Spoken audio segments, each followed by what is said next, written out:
Hey everyone, welcome back to our channel. Today, let us journey together on how do I download my Soundful tracks. So, let's begin. To transform your creative endeavors into downloadable tracks, start by heading to the My Library section. Once you have selected the track you wish to download, give a click to Get button adjacent to it. This sets in motion the path to securing your musical creation. A pop-up window emerges, offering you download options. Not only that, it showcases the availability of each download type. To initiate the download, choose Render and Download. Once the rendering is complete, head back to your track and now select the download button previously kept.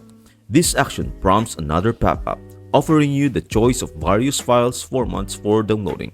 You can even select multiple formats if you have available downloads. After you have chosen your preferred download formats, Soundful will notify you on site when the download process is finalized.